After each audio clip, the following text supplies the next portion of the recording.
शुरू वादहू ला शरीक के बाबरकत नाम से जो बड़ा मेहरबान नहायत रहम वाला है। दरूदो सलाम उन पर जिनके आने से दो जहां हुए रोशन। आप देख रहे हैं मुजरिम कौन, आप सब पर सलाम की हो। मैं हूं सैयद अजान शाह।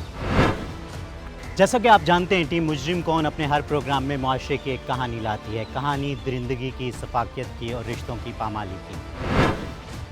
टीम मुजरिम कौन पहुंची है आज मुल्तान, जहां के कुछ इतलात थी कि कराची की तरह मुल्तान में भी कुछ भत्ता खौर माफिया जो है वो सरगर्म है।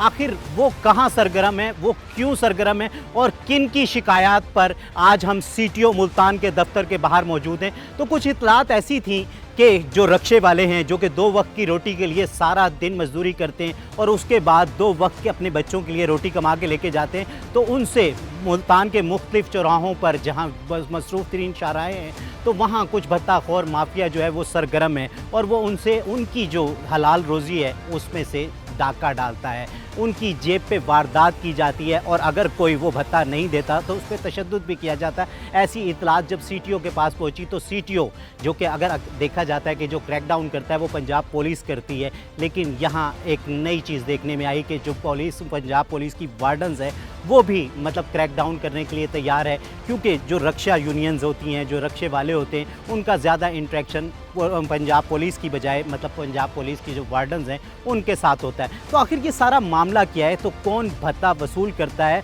और किसकी आशीर्वाद पे ये सब कुछ किया जाता है, देखने के लिए देखते रहिए मुजरिम कौन। नाज़रीन, एक वक्त था कि भत्ते की आवाज़ें आती थी कि कराची से, कि कराची में भत्ता खोर बहुत ज़्यादा सरगर्म है, पर्चियाँ जाती थी और पूरा पाकिस्तान परेशान होता था कि आखिर कराची में मामलात क्या हैं, ऐसा क्यों होता है। लेकिन अगर अब देखा जाए सूरत हाल, तो इस वक्त मैं मुल्तान, जो कि जनूबी पंजाब का सबसे बड़ा शहर है, वहाँ मौजूद हूँ। हमारी टीम मुजरिम कौन वहाँ पहुँची है। लेकिन अगर इदारों की बात की जाए तो मुल्तान में क्रैकडाउन जारी है। तो इस वक्त मेरे साथ इदारे भी शामिल हैं और आज एक रेड करने जा रही है टीम मुजरिम कौन। उन जो भी लोग हैं जो कि ये भत्ताखोरी में मुलव्विस हैं, उनके खिलाफ क्रैकडाउन करेंगे और लाइव आपको दिखाएंगे कि आखिर ये किस तरीके से हो रहा है। तो इस वक्त इंस्पेक्टर मूसा मेरे साथ मौजूद हैं, तो उनसे जानते हैं कि आखिर ये हम सारी कार्रवाई किस तरीके से करेंगे। अस्सलाम वालेकुम। जी वालेकुम सलाम। सर, क्या कहेंगे कि जिस तरीके से जो हालात चल रहे हैं, पहले तो हम देखते थे, हम सुनते थे कि कराची में इस किस्म के हालात थे कि पर्चियाँ दी जाती थीं, भत्ता लिया जाता था। आप मतलब काफ़ी अरसे से मतलब मुल्तान जैसे और जनूबी पंजाब में इस किस्म की काफ़ी खबरें जो हैं वो सरगर्म हैं। जी बिल्कुल इस तरह है कि मुल्तान में ये पर्ची या जिस तरह आपने कराची का जिक्र किया वो सीन तो इधर नहीं है। लेकिन ये है कि जैसे रक्षा ड्राइवर हैं बेचारे, रक्षा जो है को किराए पे चला रहा है, किसी का कोई अपना होता है, तो वो ये जो है इनसे जो ये लोग खड़े होते हैं चौकों पे, इन्होंने नाजायज़ अड्डा बना लिया, वहाँ पे रक्षे खड़े कर लिए और फिर वहाँ से 50 रुपये, 100 रुपये, 200 रुपये ये इतने पैसे ले लेते हैं। तो वो बेचारे जो रक्षा ड्राइवर हैं, गरीब लोग, वो ये कहते हैं आके कि पहले वो ये किराए का रक्षा जो लेते हैं उसको पहले वो किराया देते हैं, उसके बाद वो अपना जो इसमें इतना महंगा फ्यूल है वो फ्यूल, उसके बाद अगर उनको कुछ बचता है तो वो बीच में से 100-200 ये ले उड़ते हैं। अच्छा, ये इस किस्म की खबरें हैं कि मतलब हर चक्कर पे लिया जाता है, तो इनकी मतलब सरपरस्ती कौन कर रहा है? तो जो क्रैकडाउन है सिर्फ एक आम आदमी के खिलाफ होगा कि जो मतलब उस वक्त ले रहा है हम उसको, लेकिन या फिर इन्वेस्टिगेशन करके उस उधर तक भी पहुंचा जाएगा कि जो इनकी सरपरस्ती कर रहे हैं? बिल्कुल, ये बहुत ही ज़रूरी है सर और इस पर हम काम कर रहे हैं। लेकिन उस तक पहुँचने के लिए सीढ़ी तो ये है, अगर हम सीढ़ी नहीं पकड़ेंगे तो उस तक कैसे पहुँचेंगे। अगर उस तक हम जाते भी हैं तो वो कहेगा मेरे पास कोई प्रूफ है तो दें, इसलिए इसका पकड़ा जाना ज़रूरी है। ये तो मेन किरदार तो ये है सर। सीटीओ साहब नए आए हैं मुल्तान में, क्या विजन लेके आए हैं? सीटीओ साहब बिल्कुल जी, जब से नए आए हैं सर तब से ही फील्ड में हैं, हर चीज़ को ऑब्ज़र्व कर रहे हैं और बिल्कुल उनका जो है मैसेज है कि ज़ीरो टॉलरेंस पे काम करना है। किसी के ख़िलाफ़ भी जो भी इस तरह की कोई बंदा सरगर्मी में है तो उसके ख़िलाफ़ बिला तफरीक जो है ना उसके खिलाफ कार्रवाई करें। जी, तो नाज़रीन देख सकते हैं कि इस वक्त टीम बिल्कुल तैयार खड़ी है और हमारी टीम मुजरिम कौन भी तैयार है। तो अभी निकलते हैं और रेड करेंगे और रेड हैंडेड कोशिश करेंगे कि लोगों को पकड़ें और सारे हक़ाइक़ आपके सामने लेकर आएँ ताकि फ़ैसला आप कर सकें। हमारे साथ रहिए। जी, तो नाज़रीन देख सकते हैं टीम मुजरिम कौन इस वक्त पहुँच चुकी है और जो भत्ता माफिया है, जो कि मतलब गरीब मज़दूर तबका होता है, जो कि 5-5 रुपये जमा करता है अपने बच्चों के लिए, मजदूरी के लिए, और उसको अरेस्ट किया है इदारों ने मतलब उस शख्स को गिरफ्तार कर लिया है जो कि यहाँ से मतलब जो रिक्शा ड्राइवर्स हैं हजरात हैं उनके साथ मतलब जो भत्ता लिया जाता है फी चक्कर, तो उनसे पूछते हैं कि आखिर वो किसके कहने पे लिया जाता है, क्या कहोगे, ये क्यों करते हो? ना मैं तो दिहाड़ी पे काम कर रहा हूँ। वो आपको दिहाड़ी पे रखा हुआ है उन्होंने इस काम के लिए, मतलब ये जितने भी यहाँ रिक्शा वाले हैं उनसे मतलब आपने पैसे लेने? जी। कितने पैसे लेते हो फी चक्कर के? 20-30 रुपए। 20 रुपए या जी, 30 रुपए? 20 रुपए। 20 रुपए जी। फी चक्कर जी। एक रिक्शे वाले से? जी। कितने रिक्शे वालों से मतलब रोज के कितने पैसे आप जमा करते हो? 1000-1500 रुपए। 1000-1500 रुपए जमा करते हो तो आपकी दिहाड़ी कितनी है? 800 रुपए। 800 रुपए दिहाड़ी, तो मतलब 1000 रुपए लेके आप जमा करके उसे देते हो, वो 800 रुपए आपको दे देता जी। है। सैकड़ों रिक्शे हैं ना यहाँ, नहीं जनाब, ये जो सिर्फ नागशा जा रहे हैं उनसे। जो सिर्फ यहाँ से नागशा चलते हैं उनसे आप पैसे लेते जी। हैं, तो उसके लिए आपके पास क्या वो अथॉरिटी है कि आप किसी से क्यों पैसे ले लेते मुझे नहीं पता हैं? आप किसी इदारे के मुलाजिम हो, किस लिए मतलब? मुझे नहीं पता जनाब इस बात को। किसको पता है ये? ये उन्हीं को पता होगा। हैं? क्या अथॉरिटी है ये उन्हीं को पता होगा। मूसा साहब क्या कहेंगे कि मतलब एक गरीब आदमी है जो आप देखते हैं कि मतलब 20-20 रुपए, 25-25, 30-30 रुपए से ज़्यादा तो रिक्शे का किराया नहीं है, जो कि यहाँ वो सवारी रिक्शे चलते हैं, और अगर उनसे फिर मतलब चक्कर पे 30 रुपए 20 रुपए बकौल इनके मतलब यहाँ तक कपड़े भी आती हैं कि 50 रुपए फी चक्कर लिया जाता है, 100 भी लिया जाता है, तो ये किस वजह से लिया जा रहा है, किसकी आशीर्वाद पे सब कुछ हो रहा है? बिस्मिल्लाहिर्रहमानिर्रहीम।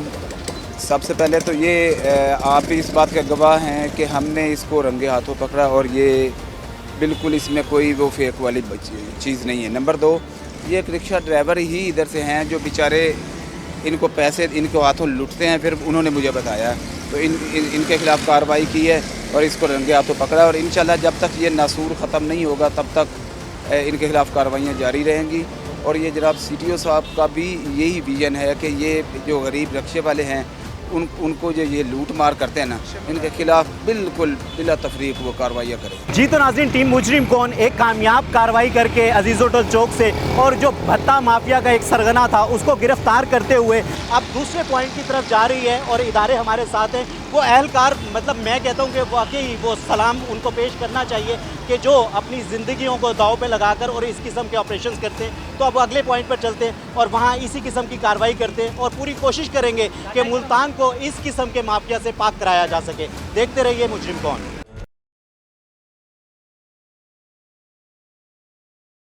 जी तो नाज़रीन, टीम मुजरिम कौन एक दूसरे पॉइंट पर मौजूद है। आप देख सकते हैं कि मेरे पीछे अगर कैमरामैन आपको दिखा सके तो कार्डियोलॉजी अस्पताल मुल्तान के सामने मौजूद है। तो यहाँ एक बहुत बड़ा स्टैंड है रिक्शों का, और वहाँ भी मतलब जो इतलात हैं कि भत्ता माफिया के जो अहलकार हैं, जो कारिंदे हैं, वो यहाँ रिक्शे वालों से जो भी यहाँ सवारी उतारता है या सवारी चढ़ाता है उससे ज़बरदस्ती भत्ता वसूल किया जाता है, और अगर कोई देने से इनकार करे तो उसके कारिंदे उस पर तशद्दुद भी करते हैं। तो इस वक्त जो यहाँ सिविल यूनिफॉर्म में कुछ अहलकार तैनात किए गए हैं इदारों की तरफ से जो कि रैकी कर रहे हैं, तो जैसे ही वो लोग शिकंजे में आएंगे तो उनको गिरफ़्तार किया जाएगा। देखते रहिए मुजरिम को। जी तो नाज़रीन, इस वक्त जो शख्सियत मेरे साथ मौजूद हैं वो इंस्पेक्टर मूसा मेरे साथ मौजूद हैं जो कि सारी कार्रवाई को सुपरवाइज़ करते रहे। तो उनसे जानते हैं कि आखिर ये जो गिरफ्तारियाँ अमल में लाई गई हैं तो इसके पीछे मतलब वजूहात क्या थी, कौन सी शिकायत थी जिस पर इन्होंने मतलब एक्शन किया। और अक्सर हम देखते हैं कि इस किस्म के एक्शंस और इस किस्म के क्रैकडाउन जो करती है वो पंजाब पुलिस करती है, लेकिन यहाँ हमने देखा कि जो पंजाब पुलिस वार्डन्स हैं तो वो भी मतलब जो अमल दखल कर रही है इसमें कि क्राइम को रोकने में, तो उनका भी बहुत बड़ा हाथ है। तो उन्हीं से जानते हैं कि आखिर ये सारे मामलात क्या हैं जिनकी वजह से ये सारी गिरफ्तारियाँ अमल में लाई गई। अस्सलाम वालेकुम। जी वालेकुम सलाम, क्या हाल चाल है? जी ठीक है। सबसे पहले बहुत शुक्रिया मूसा भाई, आपने अपने कीमती वक्त से रोही टीवी को टाइम दिया। मैं आपसे ये पूछना चाहूँगा कि ये जो सारी गिरफ्तारियाँ अमल में लाई गई हैं तो इसके पीछे मतलब मोटिव क्या है, किस वजह से मतलब इन लोगों को गिरफ़्तार किया गया है? बहुत शुक्रिया शाह जी। अच्छा, मोटिव इसके पीछे यही है कि अक्सर जो रिक्शा ड्राइवर हैं वो शिकायत करते हैं कि हमसे जनाब 50 रुपये 100 रुपये ये लेते हैं और हमें ना पैसे ना देने पे मारते भी हैं। समटाइम क्योंकि गरीब लोग हैं, हो सकता है कि पैसे ना हो जेब में, तो ये बहुत बड़ा जुल्म है। ये देखें, एक रिक्शा ड्राइवर है और मेरा ख्याल है कि 80% ऐसे रक्षा ड्राइवर हैं जिनके अपने रक्षे नहीं हैं।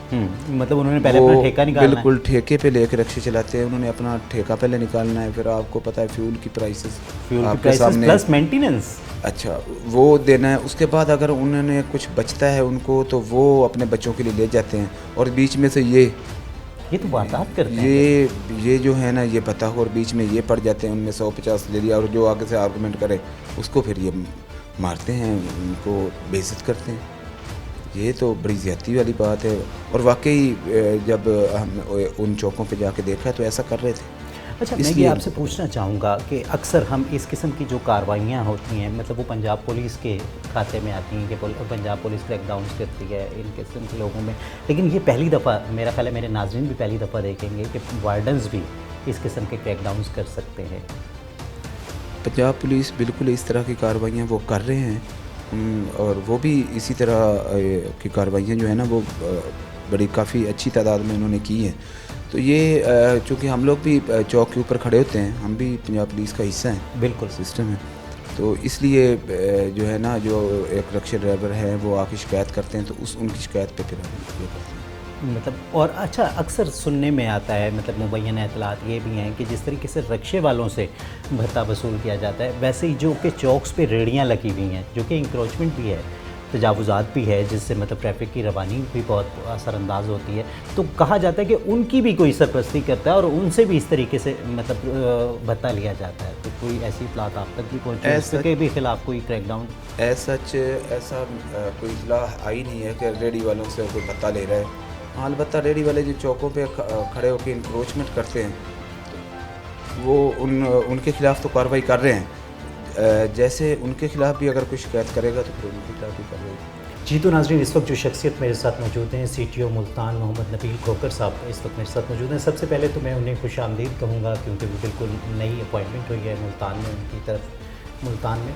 तो और मैं सबसे पहला जो अपना सवाल करना चाहूँगा वो ये करना चाहूँगा कि एक तरफ हम देखते हैं कि पंजाब पुलिस अक्सर जगहों पे क्रैकडाउन करती नज़र आती है, लेकिन ये एक बिल्कुल मुनफरद देखा कि मतलब ट्रैफिक पुलिस ने भत्ताखोर माफिया के ख़िलाफ़ क्रैकडाउन किया। तो वो किस उसमें डोमेन में जाकर, मतलब क्या क्या अथॉरिटीज़ हैं इस वक्त सिटी ट्रैफिक पुलिस के पास और वो कहाँ कहाँ क्रैकडाउन कर सकते हैं? अस्सलाम वालेकुम सर। वालेकुम सलाम सर, सबसे पहले बहुत शुक्रिया कि आपने अपने कीमती वक्त से रोही टीवी को वक्त दिया, और मैं कोशिश करूंगा कि इस कीमती वक्त को और ज़्यादा कीमती बनाया जा सके। Thank you. क्या कहेंगे सर ये सारे इस मामले पर? जी, जैसे आपने कहा कि ट्रैफिक पुलिस भी अब इस पे क्रैकडाउन कर रही है, और भत्ताखोरी ये स्पेसिफिक हमारा है रिलेटेड टू ट्रैफिक, कि ट्रैफिक के हवाले से अगर कोई ऐसी चीज़ आती है, ऐसी कंप्लेंट है हमारे पास, तो हम उस चीज़ पे कार्रवाई कर रहे हैं।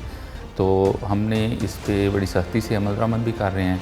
ये स्पेशल डायरेक्शंस भी हैं CM पंजाब मैडम की तरफ से भी कि हम ट्रैफिक के फ़्लो को अपने सिटीज़ में बेहतर करें, और इसमें जितनी भी इंक्रोचमेंट है, जिस तरह की भी कोई वायलेशंस हैं रोड्स पे, हम उसके ख़िलाफ़ कार्रवाई कर रहे हैं। जो आपने बात की भत्ताखोरी की, तो इसमें मोस्टली ये है कि इंक्रोचमेंट्स हैं कि अगर कोई शॉप वाला है तो उसने आगे अपना फट्टा किसी को दिया हुआ है, इस तरह की इंक्रोचमेंट्स हैं, और वो उससे पैसे ले रहा है। अक्सर जगहों पे ऐसे लोग हैं कि जो रिक्शा वालों को या किसी टैक्सी स्टैंड वालों को उन्होंने खड़े होने के लिए जगह दे दी है विदाउट एनी अप्रूवल, किसी भी अथॉरिटी के अप्रूवल के बगैर, और वो अननोन लोग उनसे ऐसे ही भत्ते के तौर पे पैसे ले रहे हैं कि आप इधर खड़े हों, आपको कोई नहीं रोकेगा। तो इन जो अनासर हैं इस तरह के जो ट्रैफिक के फ़्लो में खलल बन रहे हैं, हम उनके खिलाफ़ कार्रवाई कर रहे हैं, और हम इनकी एक हौसला शिकनी भी कर रहे हैं, और साथ साथ में जो इससे बाज नहीं आ रहा उसके खिलाफ़ हम लीगल कार्रवाई भी कर रहे हैं। अच्छा सर, अक्सर देखने में आता है कि जो कार्रवाई होती है वो एक आम आदमी पे होती है, और अक्सर जो जिसका आशीर्वाद होता है, जो लोग असल इसमें मुलविस होते हैं, उन तक कार्रवाई नहीं पहुंचती, जिसकी वजह से जो मसाइल हैं वो जूं के त्यों रहते हैं। तो यहाँ जिन लोगों को गिरफ़्तार किया गया, तो क्या उनके साथ इस किस्म की इन्वेस्टिगेशन भी की गई कि किसके ईमा पर वो वहाँ खड़े होते हैं और गरीब लोगों से पैसे लेते हैं? क्योंकि अगर रक्षा एक आम जो ड्राइवर है वो बहुत गरीब आदमी है, मोस्टली लोगों का अपना रक्षा नहीं है, वो किसी न किसी से ठेके पे लेके रक्षा चला रहे हैं, तो सबसे पहले जब वो सारा दिन धूप में मजदूरी करता है तो पहले उसने ठेके के पैसे निकालने हैं, उसके बाद उसकी मेंटेनेंस के पैसे निकालने हैं, फिर जिस तरीके से हम देख रहे हैं कि फ्यूल के प्राइसेस रोज़ बरोज़ बढ़ते जा रहे हैं, तो उससे भी उसने सफ़र करना है। इन द एंड अगर वो कुछ बच जाता है तो वो अपने बच्चों के लिए 2 वक्त की रोटी लेकर जाता है, और अगर उसमें से भी कोई ऐसा माफिया आ जाए कि वो वहाँ से बदमाशी करके उससे पैसे ले, तो मेरा ख्याल है कि क्रैकडाउन ऊपर तक होना नहीं चाहिए। जी, आपने बड़ी अच्छी बात की कि ये क्रैकडाउन जो मेन इसके कल्प्रिट्स हैं हम उन तक जाएं, तो हम बिल्कुल इसी तरह से कर रहे हैं। डायरेक्शंस भी तमाम को जो हमारा फील्ड स्टाफ है उसको है कि जो रिक्शा वाला है उस पर मिनिमम बर्डन हो, क्योंकि वो तो उधर खड़ा है और वो उस चीज़ पे वो एक बंदे के इन्फ्लुएंस में आके वो एक इलीगल अड्डा टाइप वो बनाने की कोशिश कर रहे हैं रिक्शा वाले, तो उस चीज़ को हम थोड़ा डिस्करेज कर रहे हैं। और जिस तरह से है कि मेन कल्प्रिट्स हम उन तक भी इंशाल्लाह वो हमारी इन्वेस्टिगेशन में सारी चीज़ें उस चीज़ को हम लेके जाएंगे कि कौन है जो इस सारी चीज़ को हेड कर रहा है। इसके साथ साथ रिक्शा वालों के लिए मेरा ये पैगाम भी है और उनसे एक रिक्वेस्ट भी है कि हमने हर जगह पे जिधर जिधर से भी कोई स्टैंड्स हैं, बस स्टैंड्स हैं या कोई ऐसे हैं जिधर लोगों की जहाँ पे किसी सवारी ने उतरना है, किसी पैसेंजर ने उतरना है और बैठना है, तो उधर हम उनको स्पेस भी दे रहे हैं। ये नहीं कि हम बिल्कुल रिक्शा वालों को कह रहे हैं कि वो कहीं खड़े ना हों, हम उनको स्पेस भी दे रहे हैं, बट वो एक ट्रैफिक रूल्स और जो रोड सेफ्टी है उसको मद्देनज़र रखते हुए कि किसी जगह पे अगर आप खड़े हों तो आप बल्क में नहीं, ये नहीं कि 10-20 उधर खड़े हो जाएं, एक स्टैंड सा बना लिया जाए। हाँ स्टैंड ना बने, हम 4-5 लोग 4-5 रिक्शाज उधर खड़े हों, अपनी क्यू में हों कि एक खड़ा हुआ है उसकी अगर हो गया है तो वो आगे निकल जाए तो फिर दूसरा आके उधर खड़ा हो सके, ताकि वो एक सिस्टमेटिक चीज़ लगे, उसमें हैफेजर्ड इस तरह की चीज़ें ना हों कि हर स्टॉप पे, हर बस स्टैंड पे, हर मेन प्लाजा के सामने इस तरह रिक्शों का एक ना हमें कोई स्टैंड नज़र ना, हाँ, हजूम नज़र ना आए। हम उसी पे काम कर रहे हैं कि इस चीज़ को, और ये जो चंद अनासर हैं वो इसी चीज़ का फ़ायदा उठा के उन लोगों को फिर ये रिक्शा वालों को थोड़ा सा मिस रिप्रेजेंट करके अपने आप को, तो वो उनको थोड़ा सा धोखा दे के उनसे भत्ते के तौर पे कि जी आप इधर खड़े हों, वो बनाने की कोशिश करते हैं।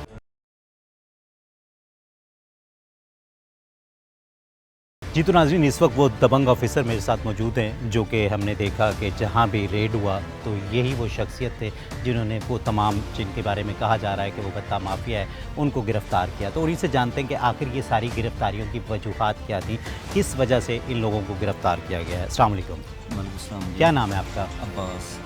अब्बास, क्या कहेंगे कि ये जो गिरफ़्तारियाँ अमल में लाई गई हैं तो ये क्यों गिरफ़्तारियाँ अमल में लाई? ये हमें कंप्लेन मिलती है कि रक्शे वाले बेचारे मजलूम हैं, तो ये बेदर्द और बेरहम लोग हैं, ये उनको मारते हैं, साथ में पैसे भी लेते हैं।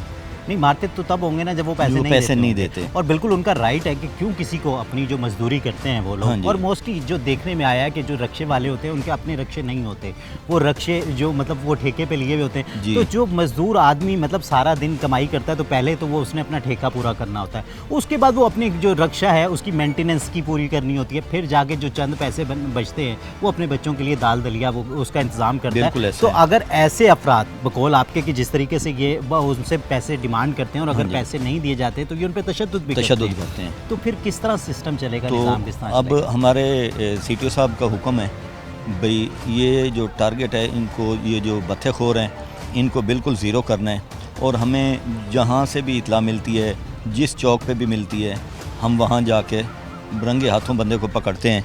बंदे को पकड़ के उसके बाद हम उसके ख़िलाफ़ FIR देते हैं बत्थाखोरी की, जो रिकवरी होती है सामने हम ज़िला पुलिस को देते हैं, थाने वालों को, और उसके मुताबिक CTO साहब का मेन पॉइंट ये है कि CTO साहब और CPO साहब की तरफ से भी ये बत्थाखोरों के ख़िलाफ़ बिल्कुल क्रैकडाउन होना चाहिए, कोई बत्थाखोर ना हो। इसलिए हमारी कोशिश होती है कि हर हिसाब किताब के मुताबिक जहाँ इतला मिलती है जाके उसको चेक करके उसके बाद कार्रवाई करते हैं। तो ये आपकी ह्यूमन रिसोर्सेज होती है जो वहाँ लोग वो तैनात किए हुए होते हैं, जो रैकी करते हैं, जो आप लोगों को इतला देते हैं कि यहाँ ऐसी कुछ कार्रवाई चल रही है। हमें ज़्यादातर रक्शे वाले बताते हैं, ठीक है, कि हमारे से ये सिस्टम होता है। उसके बाद हम खुद भी जाके वहाँ विज़िट करते हैं, किसी न किसी तरीके से वो हम खुद आंखों से देखते हैं। मतलब जिस तरह से मैंने देखा कि मतलब टीम मुजिम कौन आपके साथ मुस्तकिल फिरती रही कि चाहे वो डबल फाटक था, चाहे वो मतलब हुसैना गाही चौक, कार्डियोलॉजी, नश्तर, मतलब जिस जगह पे रक्शे 10 से 15 हो जाते हैं, हालांकि ज़्यादा होते हैं हर जगह पे रक्शे, तो वहीं कोई ना कोई ऐसा भत्ता माफिया मौजूद है कि जो कि उनसे पैसे ले रहा है। कि कार्डियोलॉजी जैसी जगह जिसको मतलब हम कहते हैं कि जिससे कोई बीमारी वहाँ जाता है, तो अब एक बीमार के साथ लाजमी सी बात है जब वो वहाँ उतारेगा सवारी तो वो उनको भी रोक लेते हैं। बिल्कुल रोक लेते हैं। और उससे पैसे लिए जाते पैसे लिए हैं। अब जाते जब हैं। वो पैसे उससे लेगा तो वो जो असल जो वजन आएगा वो तो मेरे ख्याल एक आम आदमी पे आएगा, आम आदमी पे आता है क्योंकि वो एक रिक्शे वाले ने वो किराया बढ़ा देना है। जी। और उनका एक फिक्स किराया है, वो कहते हैं जी ये किराया, सवारी बैठे या ना बैठे, वो कहते हैं ये किराया लेना है हमें। कोई दूसरा रिक्शे वाला है तो उसको खड़ा नहीं होने देते, भगा देते हैं, मारते भी हैं। ये कंप्लेनें आई हैं हमें बत्ताखोरी के लिए। तो इंशाल्लाह हमारे CTO साहब और CPO साहब इनकी काविशों से इंशाल्लाह हमें जो ज़ीरो का सिस्टम मिला है, इंशाल्लाह हम करके दिखाएंगे और हिम्मत से काम लेंगे। और आप लोग हमारे साथ हैं, आप लोगों को पता है भाई हम जिस उसमें मेहनत करके काम कर रहे हैं। जी, तो नाज़रीन देख सकते हैं कि वो दबंग ऑफिसर इस वक्त मेरे साथ मौजूद थे और वो ये कहते हैं कि मतलब जो इंस्ट्रक्शंस हैं वो आला हुक्काम की तरफ से हैं और वो चाहते हैं वो विज़न जो मरियम नवाज़ शरीफ साहिबा का पूरे पंजाब के लिए है उसको इम्प्लीमेंट कराया जाएगा और कहीं कोई ऐसा माफिया छोड़ा नहीं जाएगा जो कि आवाम के साथ ज़्यादती करे। देखते रहिए मुजरिम कौन। अच्छा सर, यहाँ मतलब एक तरफ तो रिक्शा मतलब एक बहुत बड़ा प्रॉब्लम बना हुआ है, क्योंकि जहाँ हर जगह पे जो गैर कानूनी स्टैंड्स हैं जिसको आपने बहुत अच्छे तरीके से ब्रीफ कर दिया। दूसरी तरफ मैं आपसे ये पूछना चाहूँगा कि पीरा फोर्स का इनिशिएटिव गवर्नमेंट ऑफ पंजाब की तरफ से लिया गया, लेकिन उसका कोई फ़ायदा नज़र भी आ रहा है, क्योंकि इंक्रोचमेंट तो वहीं की वहीं खड़ी है, या सिटी ट्रैफिक पुलिस को कोई उससे फ़ायदा हुआ है? जी, ये सारी चीज़ें कोलैबोरेशन से ही हो रही हैं। इसमें पीरा, ट्रैफिक पुलिस, डिस्ट्रिक्ट एडमिनिस्ट्रेशन, ये सारे मिल के काम कर रहे हैं। और इसमें जितनी भी इंक्रोचमेंट हमने ख़त्म करवाई है वो सारे डिपार्टमेंट ऑन बोर्ड थे और सारों ने मिल के करवाई है। और इवन कल भी हमारी पीरा वालों के साथ मीटिंग भी हुई, जो हमारे इधर हैं उसको हेड कर रहे हैं मुबशर साहब, उसके साथ मीटिंग भी हुई, उनसे हमारी सारी चीज़ें डिस्कस भी हुई। तो जो भी चीज़ें हम उसी पे कर रहे हैं कि जो जो एरियाज़ हमने क्लियर करवाए हैं एक उसको हम मेंटेन रखें, दोबारा से उधर इंक्रोचमेंट ना हो, और जो बाकी एरियाज़ हैं जिस पे अभी हमने काम किया है तो उस पे भी हमारी सारी वर्किंग हो रही है। अच्छा सर, मैं क्या एक मैसेज देना चाहेंगे आवाम को, स्पेशली जो गरीब रिक्शा ड्राइवर्स हैं, स्पेशली अगर हम देखते हैं कि एक नश्तर हॉस्पिटल है या मतलब कार्डियोलॉजी हॉस्पिटल है, मतलब एक मज़लूम आदमी आता है जो कि उसको बहुत तकलीफ़ में होता है, और जब वो वहाँ पहुँचता है तो वहाँ रिक्शे ड्राइवर से, चाहे वो सवारी मरीज़, वहाँ सवारी क्या, वहाँ तो एक पेशेंट है, पेशेंट को उतार रहा है या वहाँ से वो चढ़ा रहा है, तो वो उसको अपना हक समझते हैं कि हमें पैसा दिया जाए। तो ऐसे लोग जिनके साथ मतलब ये सब होता है तो वो कहाँ कंप्लेन कर सकते हैं? कोई ऐसी हेल्पलाइन हो? जी, ये जो आपने बात की कि रिक्शा वाले जो हैं उनसे ये लोग भत्ते के तौर पे या उनको मजबूर करके ले रहे हैं, तो इसी चीज़ को हमने डिस्करेज करने के लिए जो लीगल हमने कार्रवाई शुरू की है, इन पे FIRs देना शुरू की हैं, ये बत्ताखोरी की, ये इसी चीज़ की एक कड़ी है। तो हम रिक्शा वालों से भी गुजारिश है कि वो इस चीज़ का हिस्सा ना बने, इन लोगों को वो भी डिस्करेज करें। वो इनको अगर कोई इस तरह से करता है तो मेरा ऑफिस, कोई भी पुलिस स्टेशन है या जो हमारा सेक्टर इंचार्ज ट्रैफिक वाला उधर खड़ा है, वो किसी को भी कंप्लेन कर सकते हैं। तो इंशाल्लाह हम इनके खिलाफ़ कार्रवाई करेंगे, कोई इस तरह की इलीगल एक्टिविटी नहीं होने देंगे। और रिक्शा वालों के लिए जो हमारे हैं उनके लिए एक पैगाम भी है, जैसे मैंने पहले बात की कि आप ट्रैफिक की रवानी को बेहतर रखने के लिए ट्रैफिक रूल्स और इस पे अमल दरामद करें, लेन लाइन की पाबंदी करें, इलीगल जो या रॉन्ग पार्किंग्स हैं, हर जगह पे आप खड़े हो जाते हैं तो वो चीज़ ना हो, मेन रोड्स के ऊपर ना खड़े हों, ताकि हमारा ट्रैफिक का फ़्लो बेहतर रहे। इसके साथ साथ हमारे हम जो जवान खड़े हैं उनसे भी हम यही करते हैं कि किसी को बिला वजह तंग ना करें। अगर कोई एक ट्रैफिक के रूल्स को फॉलो कर रहा है तो उसके साथ कोई ऐसी चीज़ ना हो, लेकिन जो ट्रैफिक के फ़्लो में खलल है उसके साथ सख्ती से निपटा जाए। अच्छा सर, मैं ये पूछना चाहूँगा, अगर हम मतलब इस वक्त सूरत हाल देखें कि एक जंगी सूरत हाल पूरी दुनिया में बनी हुई है और जो फ्यूल प्राइसेस हैं वो डे बाई डे, मतलब हर वीक हम तो पाकिस्तान में देखते हैं कि एक नया रेट आ जाता है, उसकी वजह से। और दूसरी तरफ अगर हम देखें कि जो ट्रैफिक पुलिस की कैंपेन चल रही है गवर्नमेंट ऑफ पंजाब की पिछले 3 साल से, मतलब बहुत तेज़ी से कैंपेन चलाई जा रही है, चाहे वो हेलमेट की सूरत में हो, चाहे वो सीट बेल्ट की सूरत में हो, लेकिन जो ये सूरत हाल है उसमें मतलब एक आम आदमी जो कि 30-35 हज़ार 25 हज़ार रुपये अर्न करता है, उसके साथ ये जो इतने भारी जुर्माने हैं, तो इसको किस तरीके से टैकल किया जा रहा है इन हालात में? नहीं, इसमें जुर्माना अगर हम इंटरनेशनली भी देखें तो ट्रैफिक वायलेशंस पे जुर्माने बहुत ज़्यादा बिल्कुल ऐसे ही, उसके अकॉर्डिंगली पाकिस्तान में अभी भी बहुत कम है। तो कोई भी अगर ट्रैफिक वायलेशन पे जुर्माना है तो वो लोगों पे कुछ सख्ती नहीं है, कुछ ऐसी चीज़ नहीं है, वो सिर्फ एक डेटरेंस के लिए चीज़ होती है। ताकि लोग जो रूल्स हैं उनको फॉलो करें, जो ट्रैफिक रूल्स बने हुए हैं उनको फॉलो करें। तो सबसे यही होगी कि आप अगर ट्रैफिक रूल्स को फॉलो करेंगे तो उसमें जुर्माना नहीं होगा। 100 रुपया है या 1000 रुपया, उनको फ़र्क नहीं पड़ेगा। तो ये सिर्फ एक डेटरेंस के लिए चीज़ है कि लोग ट्रैफिक रूल्स को फॉलो करें, जो चीज़ें हैं उनके अकॉर्डिंगली चलें, हेलमेट की पाबंदी करें, सीट बेल्ट पहनें, लेन लाइन की वायलेशन ना करें। ये सारी चीज़ें सिर्फ इन रूल्स की इम्प्लीमेंटेशन और इन पे पाबंदी करवाने के लिए की जा रही हैं, चाहे वो इन्फोर्समेंट है, चाहे वो हैवी फाइन्स हैं, ये सारी चीज़ें उसी चीज़ का हिस्सा हैं।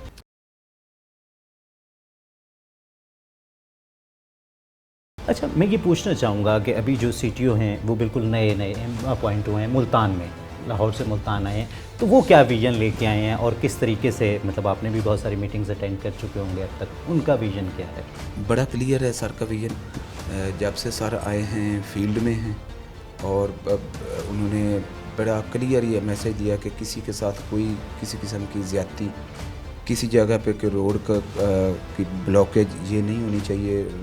ट्रैफिक की रवानी जो है उसको सबसे पहले वो है, और उसके बाद जो है उन्होंने बड़ा क्लियर ये जिस तरह आप ये बत्ताखोरी वाला ये इसमें उन्होंने कहा कि ज़ीरो टॉलरेंस पे बिला तफरीक कार्रवाई करनी। अच्छा, मैं ये पूछना चाहूँगा आपसे कि बहुत सारी जगहों पर हम देखते हैं कि जो ट्रैफिक की रवानी में खलल है वो इंक्रोचमेंट है, कि जिसकी वजह से ट्रैफिक की रवानी नहीं बेहतर हो पा रही, तो उसके लिए क्या सद्देबाब किया जा रहा है? और अक्सर हमने देखा कि जिस तरह गवर्नमेंट ऑफ पंजाब का एक इनिशिएटिव लिया गया कि पैरा फोर्स को बनाया गया, लेकिन अगर ग्राउंड रियलिटीज़ देखी जाएँ तो वो यही है कि मामला जूं का तूं है, कोई फ़र्क नहीं पड़ा। आप क्या कहेंगे? जी बिल्कुल, पीरा भी काम कर रही है इधर ही हमारे साथ मिलके। हमारा अपना एक स्क्वाड है, इंक्रोचमेंट स्क्वाड है, तो वो भी काम कर रहा है। आप अगर चले जाएं, सब्ज़ी मंडी चले जाएं, आप घंटाघर देख लें, इसी तरह आप ये मासूम शाह रोड देख लें, डबल फाटक देख लें, तो इस पे बहुत अच्छा काम किया है। तमाम रेडियों को लाइन अप करवाया गया है, तमाम रेडियों को फुटपाथ पे करवाया गया ताकि जो रोड है ना वो चलता रहे। नहीं, अब अक्सर की देखने में तादाद ये आता है मूसा साहब कि मतलब जब पीरा फोर्स वो उस वक्त एक्शन करती है, उस वक्त तो लोग फ़ौरन डिसिप्लिन का मुजाहरा करते हैं या मतलब इधर उधर हो जाते हैं, लेकिन जैसे ही वो वापस जाती है तो निज़ाम वैसे का वैसा हो जाता है, लोग उसी तरीके से रोड्स पे वापस आ जाते हैं। तो उस पर जिस तरीके से लग रहा था कि पीरा फोर्स के क़याम के बाद ये सारी इंक्रोचमेंट को ख़त्म करवा दिया जाएगा, लेकिन जो कि नज़र आ रहा है कि इंक्रोचमेंट वहीं की वहीं है।